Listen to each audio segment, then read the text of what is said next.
So now I'd like to get the program started by welcoming the Chairman, President, and CEO of Polycom, Robert Haggerty, who will introduce our next speaker. Thank you very much.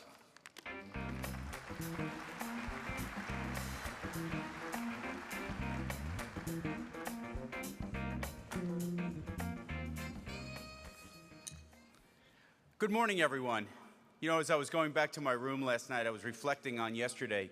What a fantastic set of speakers. What a great day. I hope you all enjoyed it in this beautiful setting that we're all in. I have the pleasure today of introducing our first speaker. At the age of 22, Garry Kasparov became the youngest world chess champion. Since 1984, he's been #1 ranked player in the world and is regarded as one of the best chess players in the world, and actually the best chess player of all time. Chess is the ultimate competition, and Garry Kasparov is the ultimate strategist. Chess pieces, kings, knights, bishops, evoke a world of medieval politics, but the principles of chess seize the initiative. Play for the center. Watch your opponent's moves. Play with a plan. These apply to the demands of business strategy. In business, as in chess, understanding the game, the competition, the board, and yourself is essential. But strategy can only take you so far. Often, only intuition can deliver an extraordinary breakthrough. It is intuition that helps you achieve your full potential as an individual and achieve superior performance as the leader of an organization. In his best-selling book, How Life Imitates Chess, Kasparov distills the lessons he has learned over a lifetime as the Grand Master. The book is a primer on successful decision-making, how to evaluate opportunities, anticipate the future, devise winning strategies in a global marketplace. He relates in a lively, original way the nuts and bolts strategy, as well as in subtler, more human arts of developing personal style, using memory, intuition, imagination, and even fantasy. As Garry himself says, decisiveness comes from the courage to trust your instincts. The more you trust, the more you will build up that intuition and the more accurate it'll become, creating a positive cycle. Polycom customers have long emphasized the importance of building trust through human connection and collaboration in a global business, as well as the importance of hearing reactions of your opponents, your partners, and your customers face to face.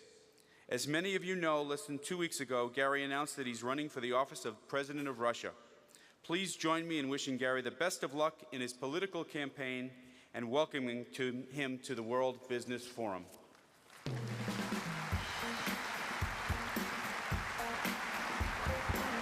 Thank you. Thank you.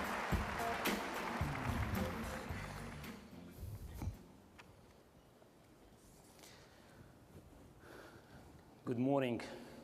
It's early. I can see some people coming in. But in Russia, it's 4:30 in the afternoon.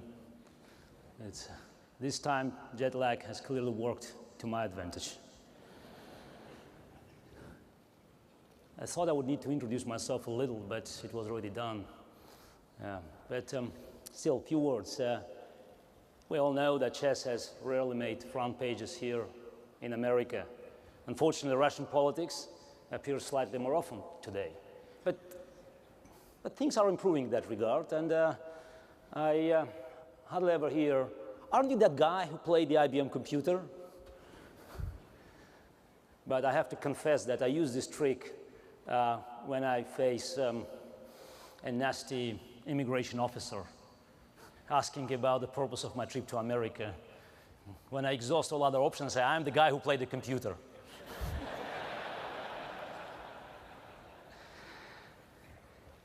It's quite possible that my recent selection as the opposition candidate for the presidency in Russia received more coverage outside of Russia than in my country, where media is under very tight Kremlin control. They say it takes some courage to run for president in Putin's Russia. Judging from the number of candidates here in the US, I guess in this country it takes even more courage not to run.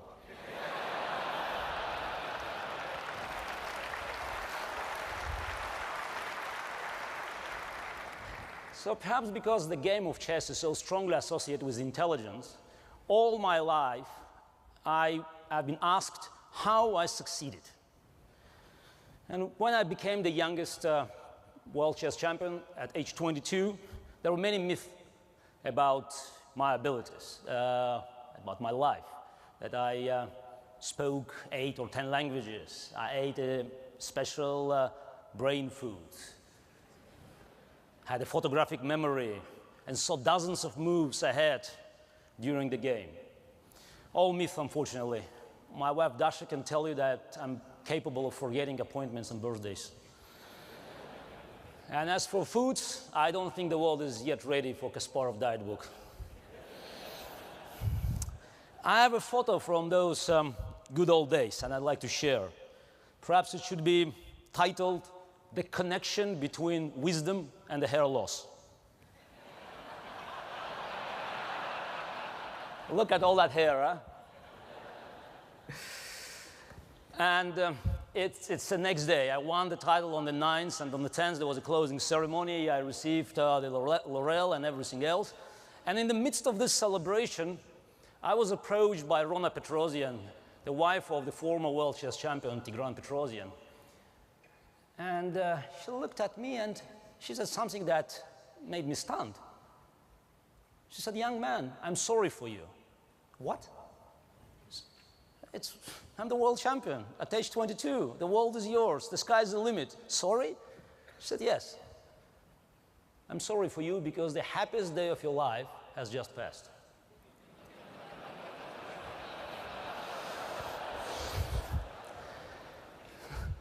So the bad news is that she might have been right. The good news that it gave me a new goal to prove her wrong. As is usually the case, my secret was no secret at all. All success is based on combination of things. Talent requires hard work. Calculations requires evaluation. Good strategy requires good tactics to succeed. And many assume that chess players are very good, gifted in mathematics. But I have to tell you that in school, I strongly preferred history and literature. It disappeared, okay. I'm getting upset. But I did recently write a book. However, not a diet book. And if I don't mention this book today, we will discover which is more dangerous, the KGB or an angry New York editor. Anik, hello. It's, as was already said, the title is How Life Imitates Chess. And it's not a recommendation to learn chess, although the game has a lot to offer.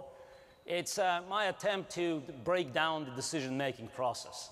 I'm trying to share my own experience as a decision maker and analyzing the tools that chess gave to me to make decisions and to analyze these decisions in other walks of life.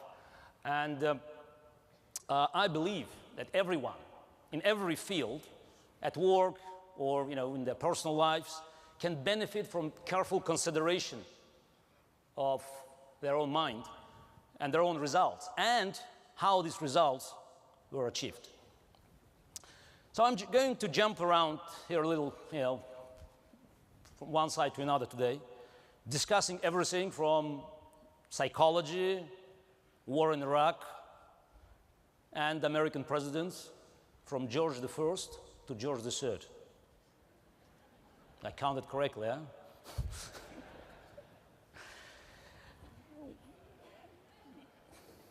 It's no insult, just counted.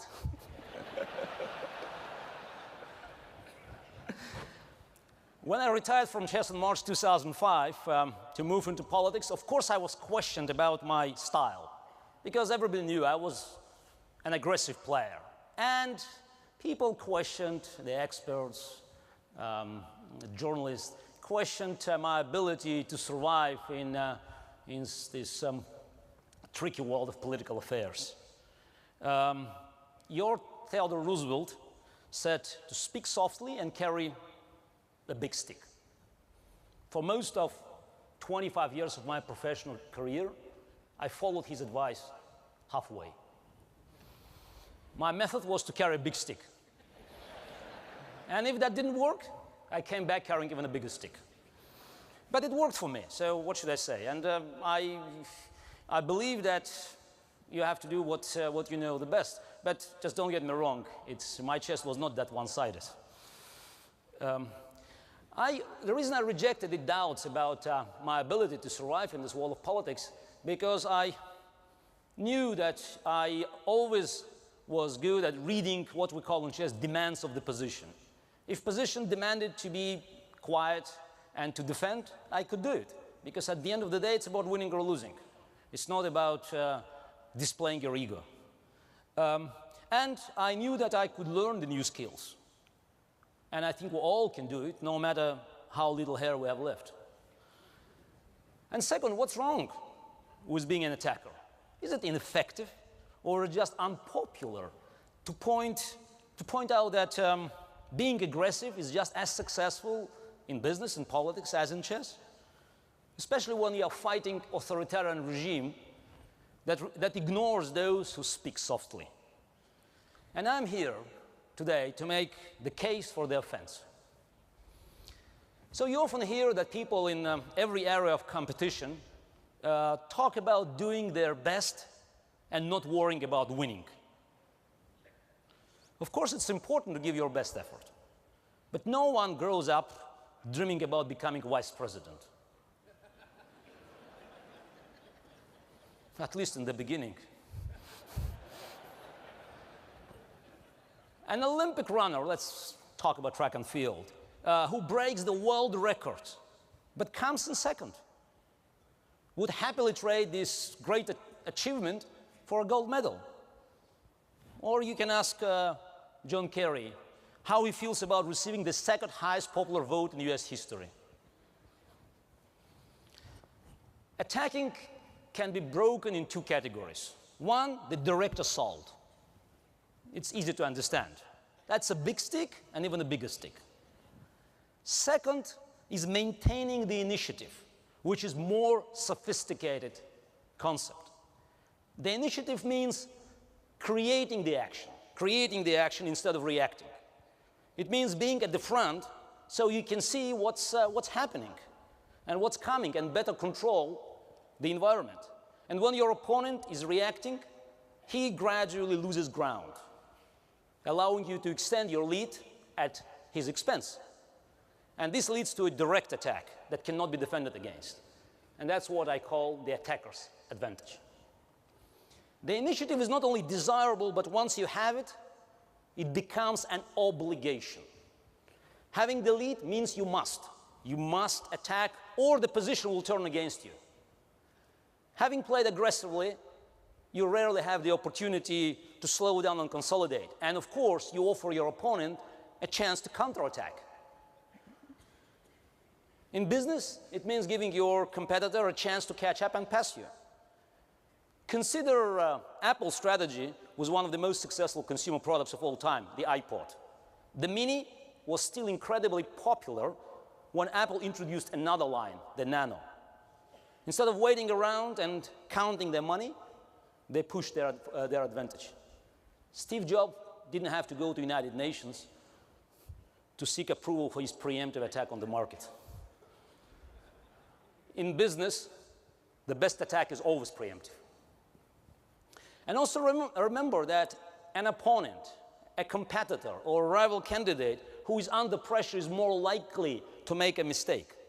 If you're number 2 and you're trying to be number 1, or to avoid being pushed back to number 3 or 4, pressure is the best way to get results.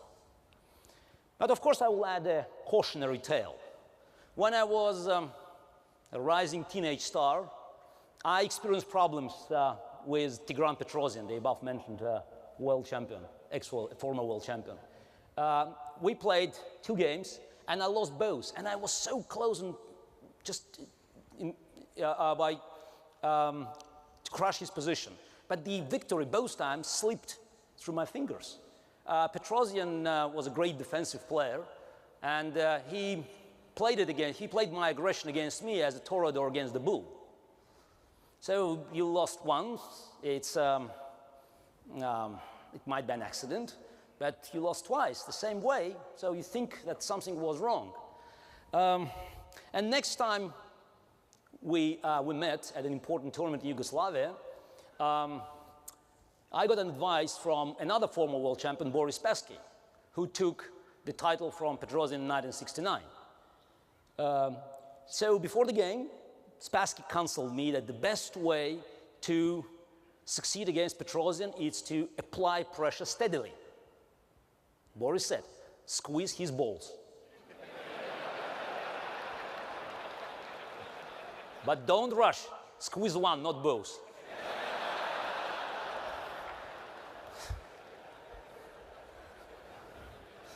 Of course I won the game, and how could I not after receiving such immortal advice?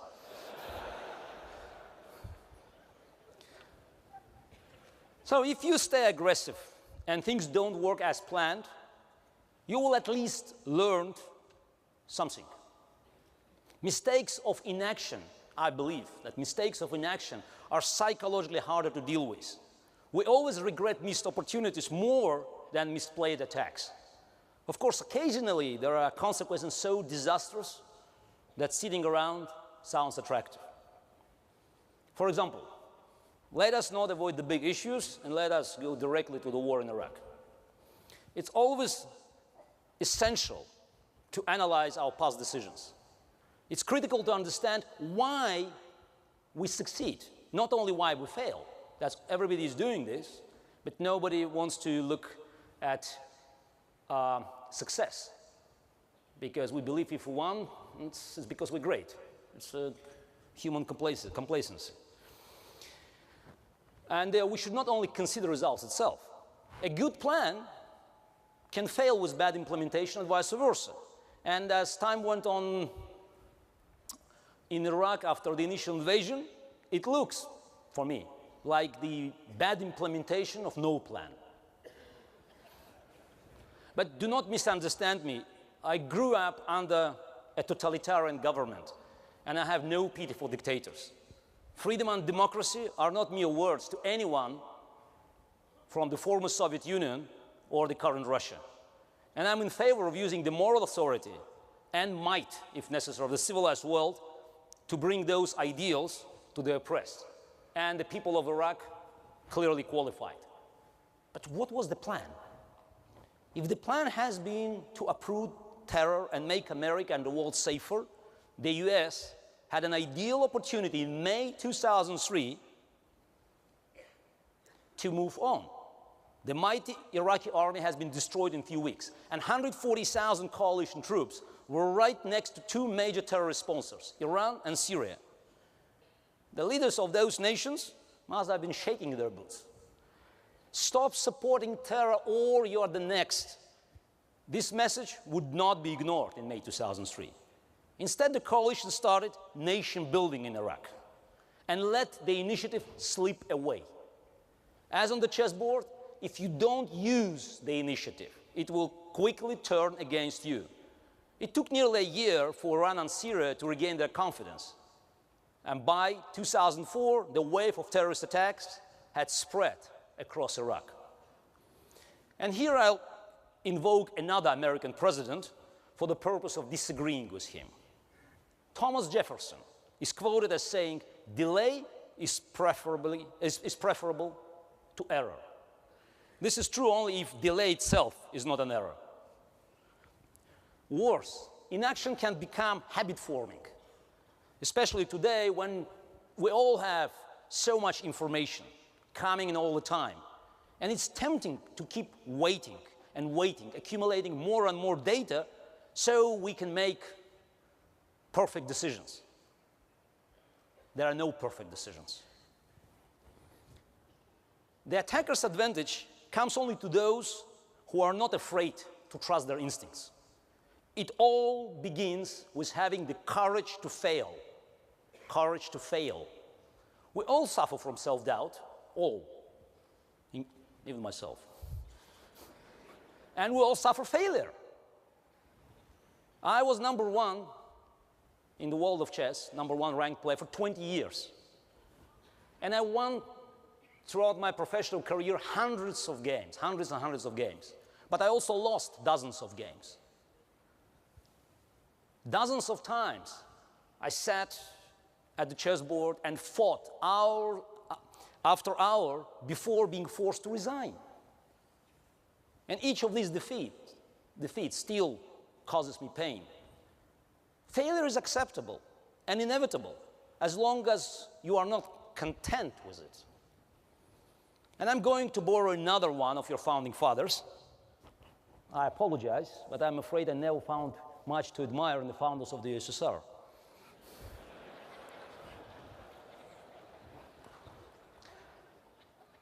Learn from George Washington, who not only failed frequently, but was far from confident, at least in private. He resigned from militia several times over disputes with his superiors early in his career.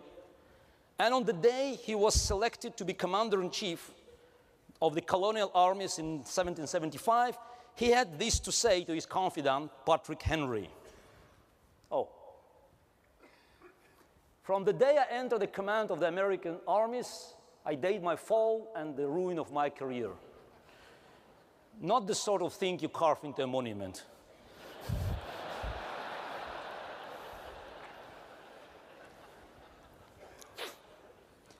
Another form of courage is learning to absorb criticism. Not ignore it, but learn from it without letting it distract you. And listen to some of the book reviews. The characters are shallow. This isn't a kindergarten for amateur writers. Sentimental rubbish. Those were the words of authority for Ernest Hemingway, Rudyard Kipling, and Leo Tolstoy. I think they turned out all right. You must be self-aware enough to notice the effect criticism has on you. Does it make you defensive and more set in your ways? Does it depress you? Knowing your own mind helps you make better decisions. Emotions, not to be avoided, only controlled. Anger and stress can be directed into useful energy, energy to prove your critics wrong. Don't whine, don't complain. Instead, plot and conspire. Plan and work harder than ever. It's okay to be angry as long as you're taking your range out on solving the problem. So now I want to move to the meat and potatoes. So to begin, let us look at the list on this slide. Any idea what these names have in common? Let's talk about innovation to start on a positive note. The Wright brothers flew a heavier-than-air aircraft in 1903. Wang was the early pioneer in electronic calculators and word processors in the 60s, and it reached billions in revenues in the 80s. The search engine Alta Vista was the first searchable database on the internet just a decade ago. And Dario brought digital music players to the masses in 1998, beginning the obsolescence of portable CD players. And some would say endangering the entire entertainment industry. Pioneers. Now let's look at another list. Of course, this list is directly related to the last one. The first list could be called pioneers, and all respect is due them. But the first list, just look at this list again, can be also called things we do not do anymore. When I flew to New York a couple of days ago, Delta, direct service to New York, I did not fly on the Wright brothers airplane. I did not use a Wang laptop on that flight. I did not listen to Rio MP3 player. And if you want to find out what's happened with Alta Vista, well, you can Google it.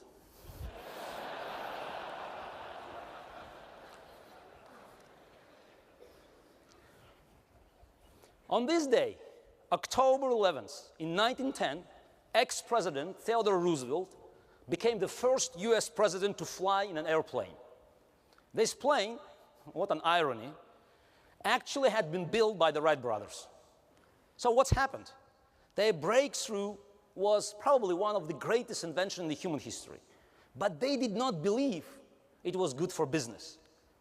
They did not believe that the airplane can hold cargo and fly passengers long distance. They lacked the commercial vision to complement their technical expertise. But everything was changed by a career engineer with unique entrepreneurial instincts entering the aviation business. His name was William Boeing. Back in 1910, William Boeing didn't even know how to fly. And he was living in Seattle, Washington, far from where most aeronautic research was going on in the East.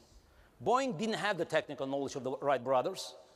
What he had was a vision of the potential of flight and the ability to develop a strategy to achieve it.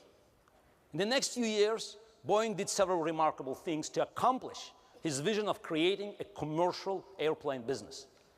Boeing paid for a wind tunnel to be built at the University of Washington so the school could offer aeronautic courses, so Boeing had human resources he needed nearby. In 1917, fighting to win a contract, he boxed up planes like pizza to ship them by train across the country to Florida, where the Navy was testing new aircraft. This was one of the creative tactics Boeing used to keep his vision and strategy alive. He continued to hire the most talented engineers and invest in research even when there was no market. But when mail delivery and passenger travel, propelled by Charles Lindbergh, historic New York to Paris flight in 1927, created a real boom, William Boeing and his strategy of superior technology were there and waiting.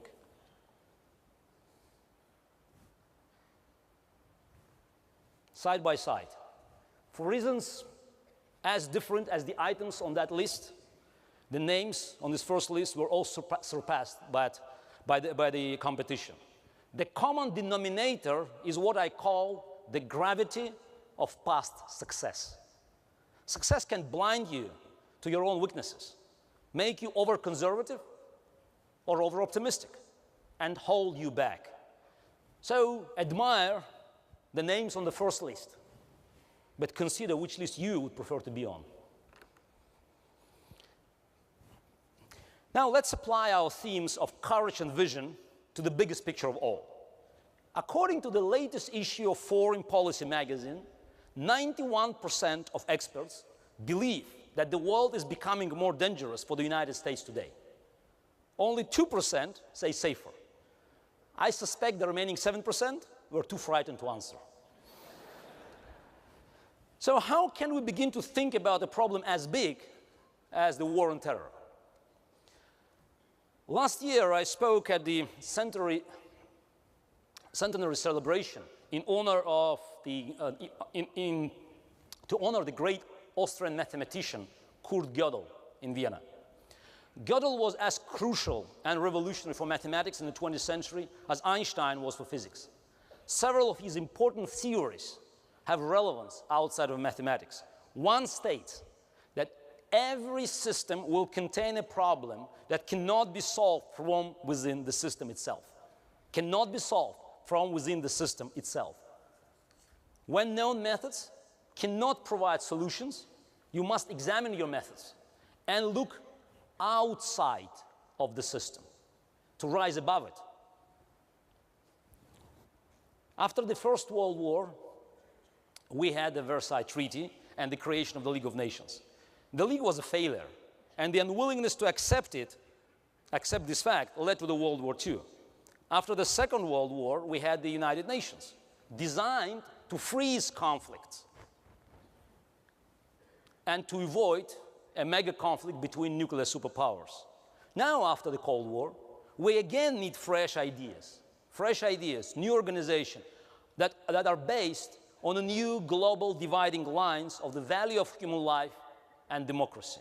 The old stalemate diplomacy of the Cold War will not help us against suicide bombers. So together with the new organizations, we need to recognize our enemies and their weapon. And I'm not talking about this famous WMD, wherever they are. We don't want to face the fact that much of the money that is spent on oil goes to support terror and suppress democracy around the globe.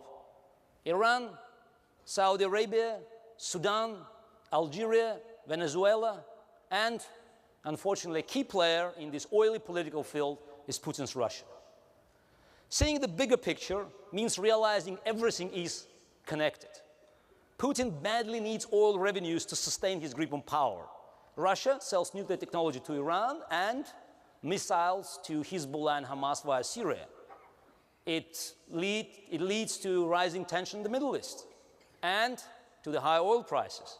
And most of the Islamic terrorist groups are funded by Middle East oil money and can launch more attacks.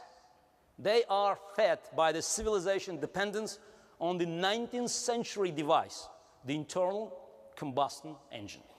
19th century device. The Iraq debate has been reduced to black and white, which should be left to the chessboard, trust me. All we hear is, do we stay, do we go? Do we stay, do we go? But troop withdrawal should be considered only a small part of an overall strategy. It's not just troops, it's not just Iraq, it must be decided in the context of action, of restoring transatlantic solidarity, standing up to Iran, dealing with Hamas, Saudi funding of Wahhabi extremism, serious support of terrorism, and the list goes on and on. This is not a generic political case study and strategy. These things have real-world consequences for all of us. In chess, we know that a subtle move on one side of the board can have a decisive effect on the other side of the board. And let us look again to history for examples. On another October 11, this time in 1939, Teddy's cousin Franklin Roosevelt received a letter from Albert Einstein.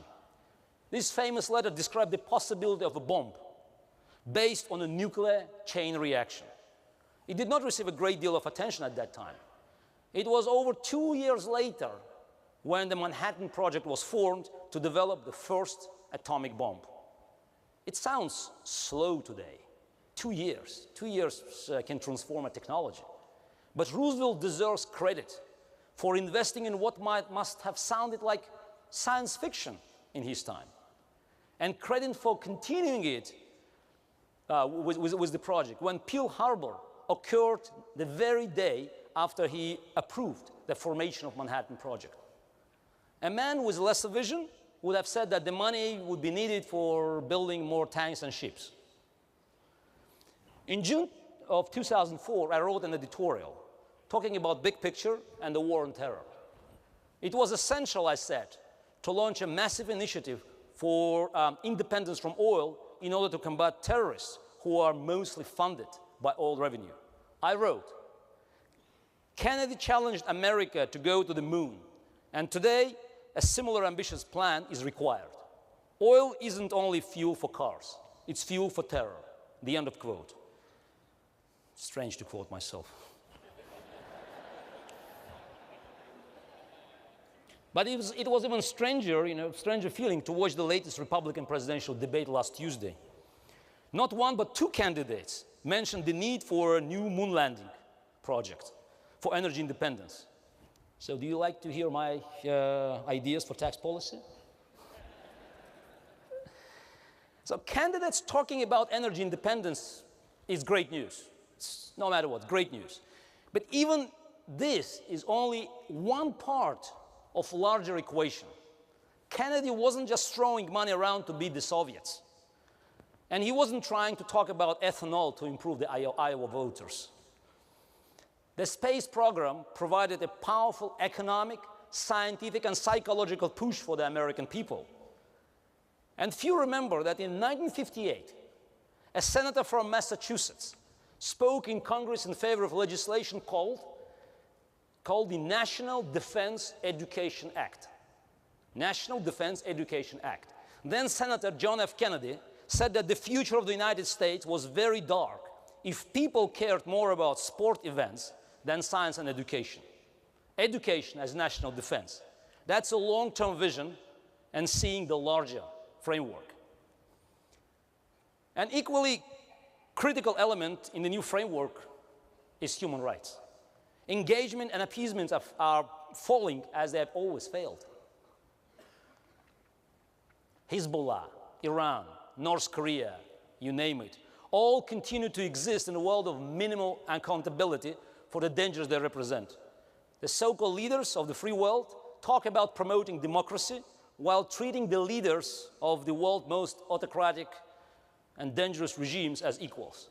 Today, the United Nations places countries like Cuba and Libya on the Human Rights Committee, guaranteeing a permanent state of inaction. Russia is made a member of G7. I still can't pronounce G8. G7 stood for 7 great industrial democracies. Adding Russia to the list makes it a mockery. So G7 supposedly was an exclusive club of democratic nations. But Putin is there despite his demolition of our democratic institutions. We need a new organization based on the global Magna Carta, a declaration of inalienable human rights that all member nations must recognize. Without enforcing our guiding standards, we're being dragged down to the level of the lowest common denominator. No one can remain neutral in this fight. As Dante wrote, hell itself would not receive those undecided in neutrality. Hell itself. The nations that believe in democracy and the value of human life are in ascendance today. They control the vast majority of world economic and military resources. If they band together and refuse to coddle the rogue regimes and sponsors of terror, their authority will be irresistible.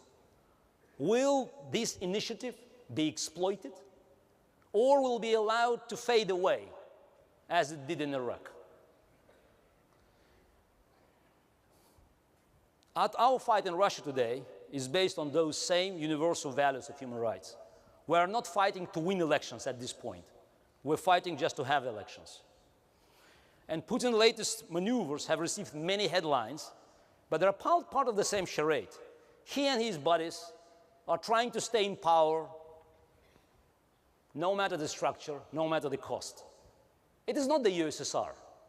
And I think it's not correct by making this comparison. Oh, things in Russia, they're much better than 25 years ago. Well, why not comparing the two to 1996 or 1997? Not that I'm praising democracy in Yeltsin's days, but at least we had some democratic institutions, although weak and flawed, but they could serve as a foundation for the future. Putin and his gang revived many of the old Soviet means. Control of media, total control of media, puppet judiciary, and stage-managed elections. The epic corruption of Yeltsin's years now have been surpassed by a government in which politicians, the oligarchs, and the crooks are one and the same. Aristotle himself couldn't find a better definition of the oligarchy that we have today in Kremlin. Top Putin administration members chair some of the largest corporations in the country: Gazprom, Rosneft, Transneft, and again, the list goes on. You might even wonder whether there is a Russian term for conflict of interest. And this has serious implications also for foreign investors. The high price of oil and other Russian natural resources has kept things relatively stable, and many groups are making a quick buck by doing business under Kremlin rules. But there is no such thing as easy ruble when dealing with mafia. Even the largest foreign companies and investors are not immune, as Shell found out when Kremlin impolitely pushed it out from the Sakhalin-2 gas fields last year. Now, piece of advice: if you want to invest in KGB Incorporated, you must remember that they are very, very active shareholders, making even Carl Icahn pale by comparison. Putin in Russia is not corrupt. Corruption is the system. It's like a bizarre combination of Adam Smith and Karl Marx. State profits are privatized while expenses are nationalized.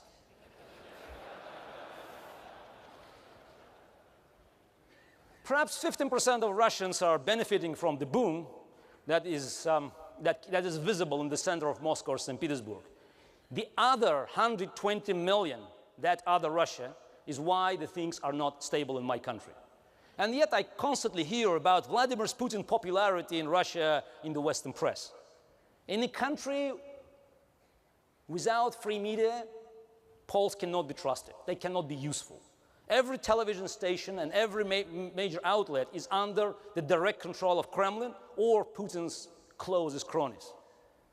If the White House had total media control and pervasive security forces, I think Bush and Cheney could also enjoy 75% popularity. It's not an idea.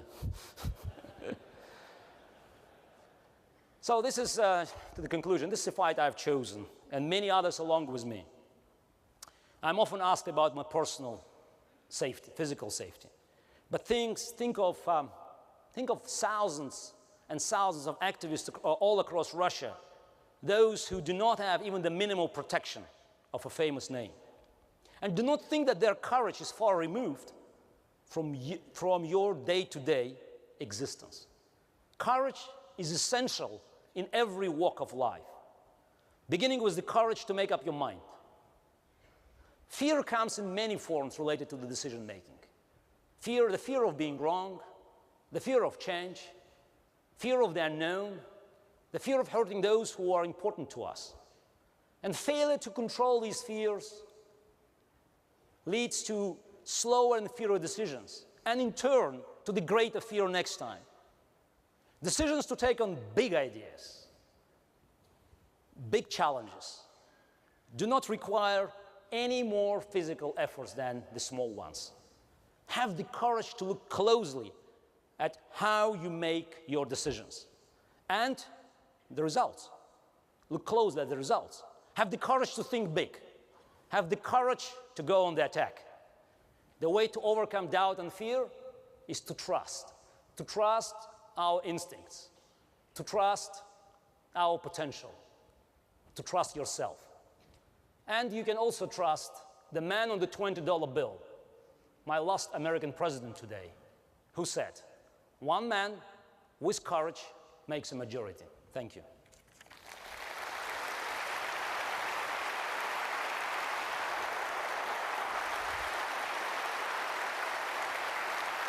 Thank you. Thank you.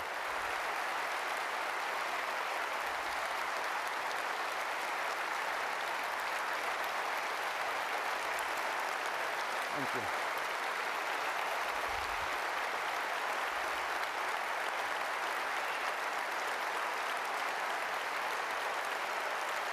Thank you.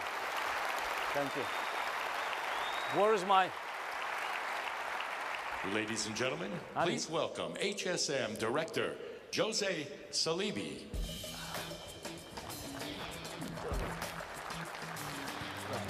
Thank you. Morning. We have about 10 minutes for a few questions here for Garry. Garry, a lot of personalities, sports and games and artists, after they finish their normal activity with their talent, they choose, in a way, easier life or fun life. You seem to be choosing quite an interesting and dangerous way of life. What drives you? I think I explained.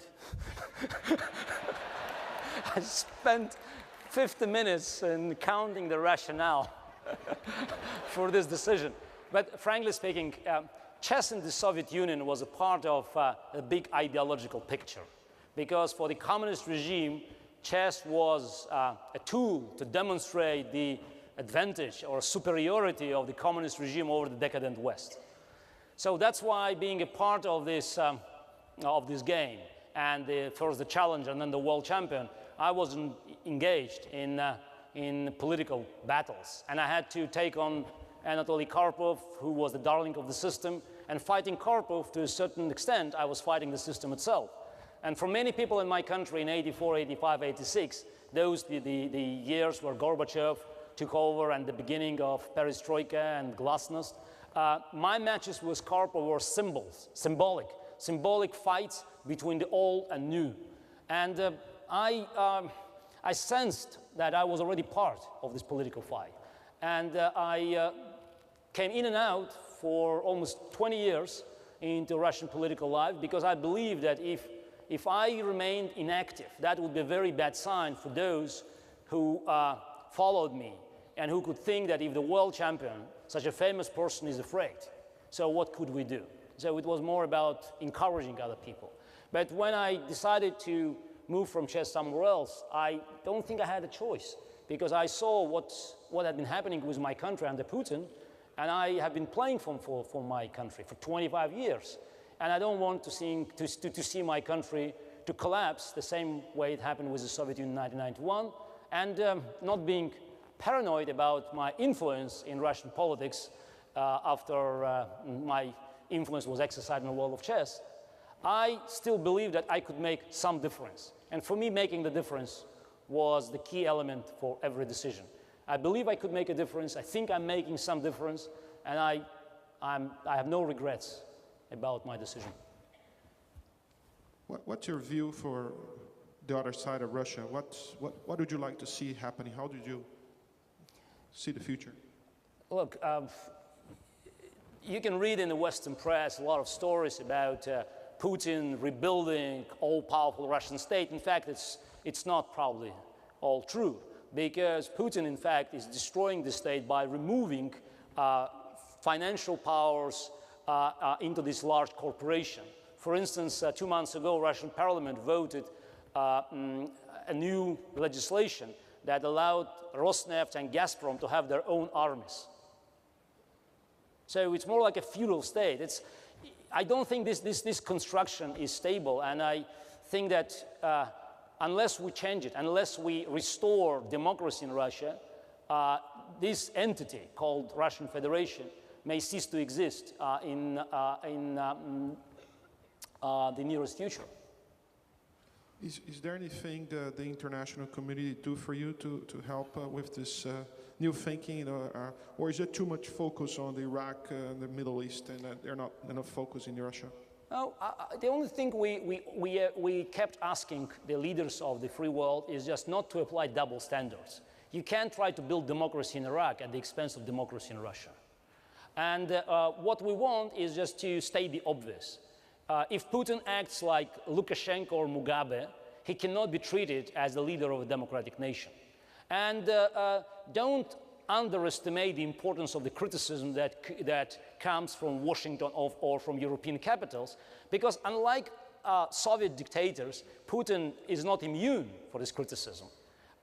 He could be attacking, even indirectly, US interests worldwide by making friends with China, Iran, or other countries, but all the money of Russian ruling elite is kept in the free world.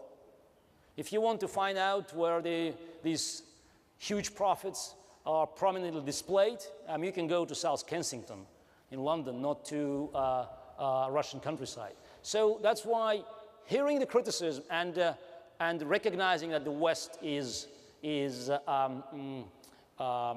ready to stand firm on the ground of moral principles might be a very good idea.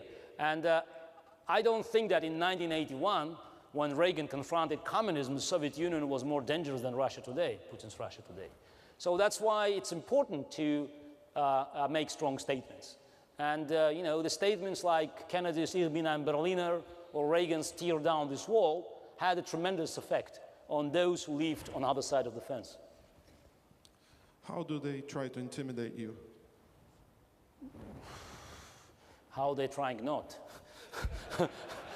It's all the time, we don't even try to figure out whether our telephones are tapped. What we do is just we believe that we have to play with an open cards. Whatever I say, in every meeting and every event, a conference, so we understand it's just all goes away immediately. And they have a lot of a lot of new ways of using these enormous financial resources to create the atmosphere of intimidation. For instance, there are many pro-Kremlin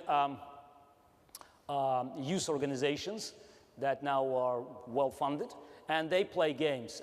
Just one of their games is they create a gang or the band of the young doctors, or they wear the white robes, and they follow us offering the psychiatric treatment, because of course everybody who is challenging Putin is a psycho. The latest one in the Far East, they had a competition for this young, again, we call them Putin Jugend, I don't know, just you name it. And there was a shooting competition. It was a paintball, okay, God forbid, paintball this time. And they were shooting at the faces of the enemies of people. The motto was vote by gun. So that's, it's all over the place. They follow us, they create problems, but it's intimidation.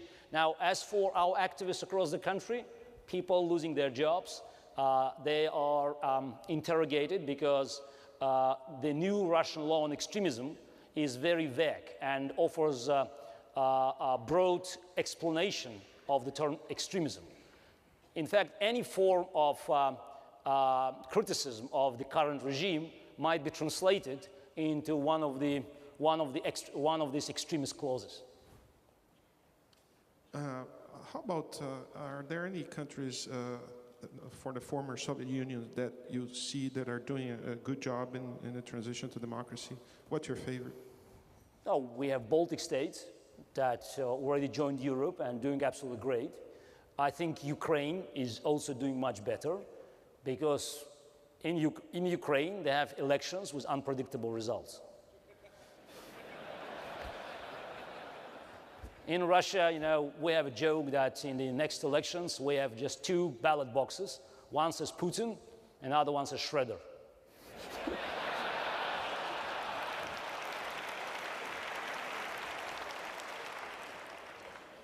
Gary, talk a little bit about your new book, How Life Imitates Chess, and can you elaborate on that relationship between life and chess? In fact, there is no relation. It's not about presenting chess as sort of the ultimate tool, you know, just and to have chess pieces used as the analogs of certain events in life. It's about decision making. It's what I learned as a chess player about my own decision making formula. And if I have to just mention a few important things in the book is, A, I'm against generic advice. I do not believe that people can follow generic advice and to become better decision makers, because decision making is as unique as fingerprints or DNA. And first, we have to be, it's about self-analysis. It's about objectivity. It's about finding out what you do best. Some people are very good in analyzing the data. They're very good in details. I'm not. Some are much better in intuitive analysis of the big picture. Recognizing what is your strength and your weakness will help you to create your own decision-making formula and to create conditions where your advantages will manifest themselves while the advantages of your opponent will be downplayed. The success can come from very different forms of decision-making. In tennis, you can have a player with a very powerful serve who is rushing to the net. Or you can have someone who's playing from the back line. Both could be number one. It doesn't matter. Yeah, which strategy you are using, providing you are most comfortable with the strategy. And I'm explaining how I learned about the nature of my decisions. And I'm explaining how I applied my chess knowledge to the other areas of life. There are many examples from business, from politics, from military history, where I try to apply this general knowledge that I accumulated into the concrete situations. And I hope that this book will establish a dialogue with the reader who can find out what is important for you, because your decision-making formula is absolutely unique. And you know, drawing some useful experience from another person might be productive, but also counterproductive if this formula contradicts your own your own beliefs. Garry, congratulations for your lecture and your participation in the World Business Forum. And I would like to thank you for your courage to make Russia a better place and consequently to make the world a better place. So thank you very much. Thank you very much. Thank you. Thank you. Thank you. Thank you. Thank you. Thank you.